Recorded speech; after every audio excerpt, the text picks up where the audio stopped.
Wel, dyna ni wedi cyrraedd yr adeg o'r flwyddyn pan fyddwch yn derbyn canlyniadau eich arholiadau gan eich ysgol neu eich coleg ac yn gorfod meddwl beth i'w wneud nesaf. Wnewch chi aros mewn addysg? Efallai eich bod yn meddwl am fynd i addysg bellach. Neu efallai eich bod wedi rhoi ei bryd ar lwybr gyrfa penodol. Os wnaethoch chi ddim cael y graddau yr oeddech chi wedi gobeithio eu cael, neu'r graddau yr oeddech chi angen i ddilyn y llwybr gyrfa yr oeddech wedi ei ddewis, peidiwch â digaloni. Gallwn eich helpu chi'n ôl ar y trywydd cywir. Mae Sir Ddinbych yn gweithio yn cynnig cefnogaeth ar gyfer pobl sydd dros 16 oed ac yn byw yn Sir Ddinbych. Rydym yn wasanaeth cyflogaeth a gallwn eich helpu chi i ennill y sgiliau, y cymwysterau a'r profiadau angenrheidiol i'ch symud chi i mewn i'r maes gwaith yr ydych yn dymuno mynd iddo. Gallwn eich arfogi gydag amrywiaeth eang o sgiliau, cyflogadwyedd a'ch helpu chi i greu CV cyfredol.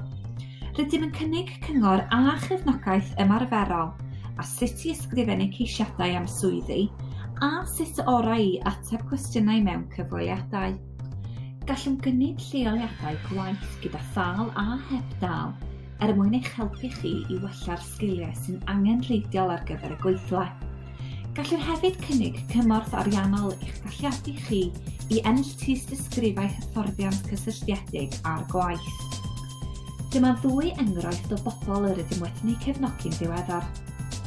Roedd Jeremy eisiau cymorth Sir Ddinbych yn gweithio i gyrraedd ei nod o yrfa mewn marchnata. Gyda chymorth ei fentor, mae Jeremy ar fin cychwyn lleoliad gyda busnes marchnata a fydd yn arwain at brentisiaeth. Fe wnaethon helpu i dalu am ddillad addas i Jeremy wisgo yn ei gyfweliad ac yn ystod ei leoliad gwaith. Dyma Maria. Roedd Maria eisiau gyrfa fel gyrrwr tryc fforch godi, ond doedd hi ddim yn gallu ffordio'r hyfforddiant. Nid yn unig y gwnaethom helpu Maria gyda'i chosta hyfforddiant, fel wnaethom hefyd helpu gyda'r offer am ddiffyniad personol anghenrheidiol.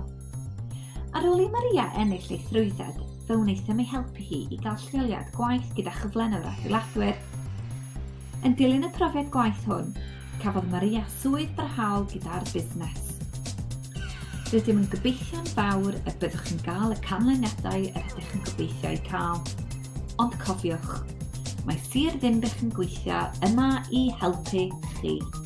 Diolch yn fawr.